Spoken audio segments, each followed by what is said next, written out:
ಎಲ್ಲರಿಗೂ ನಮಸ್ಕಾರಗಳು.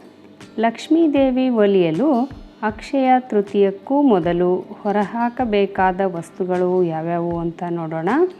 ವಾಸ್ತುಶಾಸ್ತ್ರದಲ್ಲಿ ಮನೆಗೆ ಸಂಬಂಧಿಸಿದ ಅನೇಕ ನಿಯಮಗಳನ್ನು ಹೇಳಲಾಗಿದೆ.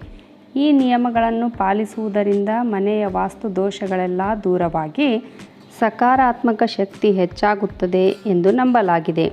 ಯಾವುದೇ ಹಬ್ಬ ಬಂತೆಂದರೆ ಮನೆಯನ್ನು ಎಲ್ಲರೂ ಸ್ವಚ್ಛಗೊಳಿಸುತ್ತಾರೆ ಮತ್ತು ಬೇಡದ ನಕಾರಾತ್ಮಕ ಶಕ್ತಿಯನ್ನು ಹೆಚ್ಚಿಸುವ ವಸ್ತುಗಳನ್ನು ಮನೆಯಿಂದ ಹೊರಹಾಕುತ್ತಾರೆ.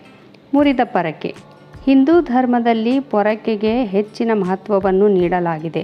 ಹಬ್ಬದ ಸಂದರ್ಭದಲ್ಲಿ ಪೊರಕೆಯನ್ನು ವಿಶೇಷವಾಗಿ ಪೂಜಿಸಲಾಗುತ್ತದೆ. ಮನೆಯಲ್ಲಿ ಪೊರಕೆ ಇದ್ದರೆ ಸುಖ ಸಮೃದ್ಧಿ ನೆಲೆಸುತ್ತದೆ ಎಂದು ಹೇಳಲಾಗುತ್ತದೆ. ಆದರೆ ಮುರಿದ ಪೊರಕೆಯನ್ನು ಎಂದಿಗೂ ಮನೆಯಲ್ಲಿ ಇಡಬಾರದು. ಹೀಗೆ ಮಾಡಿದರೆ ನೀವು ಲಕ್ಷ್ಮೀ ಕೋಪಕ್ಕೆ ಒಳಗಾಗಬೇಕಾಗುತ್ತದೆ. ಒಣಗಿದ ಗಿಡಗಳು. ಅಕ್ಷಯ ತೃತೀಯದ ಶುಭ ಸಂದರ್ಭದಲ್ಲಿ ಎಲ್ಲರೂ ಹೆಚ್ಚಾಗಿ ಒಳ್ಳೆಯ ಕೆಲಸಗಳನ್ನು ಮಾಡುತ್ತಾರೆ. ಆದ್ದರಿಂದ ಅಕ್ಷಯ ತೃತೀಯ ಹಬ್ಬಕ್ಕೂ ಮೊದಲೇ ಮನೆಯಿಂದ ಒಣಗಿದ ಗಿಡಗಳನ್ನು ತೆಗೆದುಹಾಕಿ. ಒಣಗಿದ ಗಿಡಗಳು ಮನೆಯ ವಾಸ್ತು ದೋಷಕ್ಕೆ ಕಾರಣವಾಗುತ್ತದೆ. ಹಾಗಾಗಿ ಇವುಗಳನ್ನು ಆದಷ್ಟು ಬೇಗ ಮನೆಯಿಂದ ಹೊರಹಾಕಿ. ಮುರಿದ ಚಪ್ಪಲಿ. ಯಾವುದೇ ವ್ಯಕ್ತಿಯು ಮುರಿದ ಚಪ್ಪಲಿಯನ್ನು ಧರಿಸಬಾರದು ಎಂದು ಹೇಳಲಾಗುತ್ತದೆ.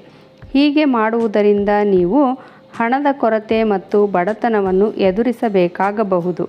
ಆದ್ದರಿಂದ ಈ ಅಕ್ಷಯ ತೃತೀಯ ಹಬ್ಬಕ್ಕೂ ಮುಂಚಿತವಾಗಿ ನಿಮ್ಮ ಮನೆಯಿಂದ ಮುರಿದ ಹಳೆಯ ಚಪ್ಪಲಿಗಳನ್ನು ಹೊರಹಾಕಿರಿ. ಮುರಿದ ಗಡಿಯಾರ.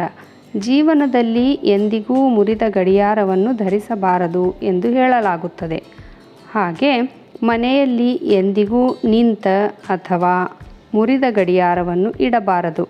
ಹೀಗೆ ಮಾಡುವುದರಿಂದ ನಿಮಗೆ ಅಶುಭ ಉಂಟಾಗಬಹುದು. ಆದ್ದರಿಂದ ಈ ಅಕ್ಷಯ ತೃತೀಯಕ್ಕೂ ಮೊದಲು ನಿಮ್ಮ ಮನೆಯಿಂದ ಮುರಿದ ಗಡಿಯಾರವನ್ನು ಹೊರಹಾಕಿರಿ.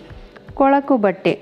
ಈ ಅಕ್ಷಯ ತೃತೀಯಕ್ಕೂ ಮೊದಲು ನಿಮ್ಮ ಮನೆಯಿಂದ ಕೊಳಕಾದ ಅಥವಾ ಹರಿದ ಬಟ್ಟೆಗಳನ್ನು ದೂರ ಮಾಡಿ. ನಂಬಿಕೆಗಳ ಪ್ರಕಾರ ಮನೆಯಲ್ಲಿ ಕೊಳಕು ಬಟ್ಟೆಯನ್ನು ಇಡುವುದರಿಂದ ದುರಾದೃಷ್ಟ ಎದುರಾಗುವುದು. ಹಾಗಾಗಿ ಇಂದೇ ನಿಮ್ಮ ಮನೆಯಿಂದ ಕೊಳಕು ಬಟ್ಟೆಯನ್ನು ಹೊರಹಾಕಿರಿ. ಉಪಯುಕ್ತ ಮಾಹಿತಿಗಳಿಗಾಗಿ ನನ್ನ ಚಾನಲನ್ನು ಸಬ್ಸ್ಕ್ರೈಬ್ ಮಾಡಿಕೊಳ್ಳ್ರಿ. ಹಾಗೆ ಒಂದು ಲೈಕ್ ಕೊಡೋದ್ರ ಜೊತೆಗೆ ಹೆಚ್ಚು ಜನರಿಗೆ ಈ ವಿಡಿಯೋವನ್ನು ಶೇರ್ ಮಾಡಿರಿ. ಧನ್ಯವಾದಗಳು.